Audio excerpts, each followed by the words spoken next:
Sukma IED blast में हुए शहीद एएसपी आकाश राव गिरपुंजे का आज राजधानी रायपुर के महादेव घाट के मुक्तिधाम में अंतिम संस्कार किया गया। इस दौरान प्रदेश के गृह मंत्री विजय शर्मा भी वहां मौजूद रहे।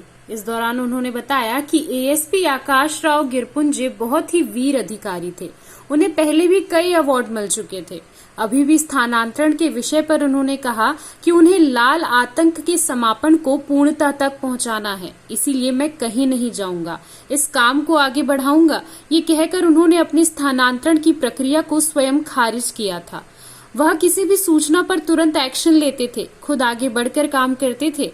आकाश राव गिरपुंजे गजब के नेतृत्वकर्ता और साहसी व्यक्ति थे। आकाश राव की ये शहादत जवान याद रखेंगे। उनकी ये शहादत जवानों को ताकत देगी। वहीं आईईडी को एक चुनौती मानकर उन्होंने कहा कि आईईडी डिटेक्शन की तकनीक की खोज की जा रही है। वहीं नक्सलियों की शांति वार्ता प्रस्ताव को लेकर उन्होंने कहा कि ये भ्रम में डालने वाली बात है, ऐसा आभास होता है। साथ ही उन्होंने नक्सलियों के भारत बंद के आह्वान पर कहा कि एक मोहल्ला भी बंद नहीं होगा। आकाश राव गिरपुंजे जी एडिशनल एसपी के नाते सुकमा जिले के कोंटा क्षेत्र में काम कर रहे थे। बहुत ही वीर अधिकारी वो थे और पहले भी उनको अवार्ड मिल चुका है।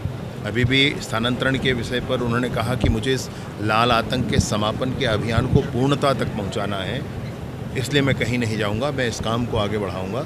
ये कह करके उन्होंने अपने स्थानांतरण की उस प्रक्रिया को स्वयं खारिज किया और किसी भी सूचना पर स्वयं एक्शन लेते थे, स्वयं आगे बढ़कर काम करते थे।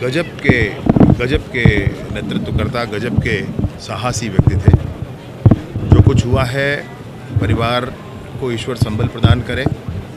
विभाग और सरकार तो साथ खड़ी ही है। विभाग में भी इस बात की पूरी समीक्षा होगी, कैसे हुआ है, आगे क्या होना चाहिए, आगे प्रिवेंटिव एक्शंस क्या इस विषय पर होने चाहिए। मैं एक और विशेष बात आपसे कहना चाहता हूँ कि आकाश राव जी की यह शहादत जवान याद रखेंगे। आकाश राव जी की यह शहादत जवानों को ताकत देने वाला है। आकाश राव जी की यह शहादत जवानों को ऊर्जा देगा और जवानों की भुजाओं की ताकत से बस्तर लाल आतंक से मुक्त होगा। वही आपसे कह रहा हूँ, जो कहते हैं लोग कि ये कुछ भ्रम में डालने वाली बात करते हैं, ऐसा ही आभास होने लगा है। जो भी आया है, मैं आपके सामने एक बात बहुत स्पष्टता से करना चाहता हूँ, ये 2025 का वर्ष चल रहा है। अभी मुख्य धारा में आने वाले ज़्यादा हैं, उससे कम अरेस्ट होने वाले हैं। मुख्य धारा में आने वाले ज़्यादा हैं, उससे कम अरेस्ट होने वाले हैं। और जो अनकाउंटर हुए उसकी संख्या तो बहुत नगण्य है, वो कुछ नहीं है। परंतु मुख्य धारा में लोग आ रहे हैं और जो मुख्य धारा में आ रहे हैं उनको सारी बातों के साथ, जो सरकार का वादा है उसके हिसाब से उनके साथ काम किया जा रहा है। और इसलिए सरकार इस बात के लिए बिल्कुल तैयार है कि लोग मुख्य धारा में आएँ।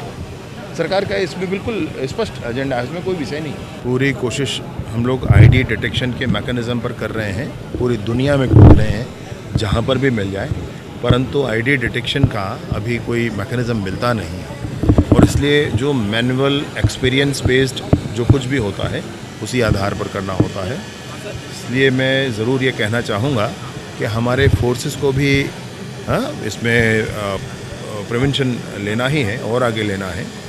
और ये होनी ही थी कहें, इसलिए हुआ है कि ये जो प्रक्रिया, जो घटना हुई है, पूरी समीक्षा करके एसओपी जारी करके और इस बात को समझेंगे कि क्या हो रहा है और प्रिकॉशंस क्या क्या लेने चाहिए, टेक्नोलॉजी बेस्ड सोल्यूशंस क्या हो सकते हैं, उस पर भी काम कर रहे हैं। अल्लाह बंद नहीं होगा भाई, आप कहाँ उसकी बात कर रहे हैं। आज का दिन बीते, चर्चा।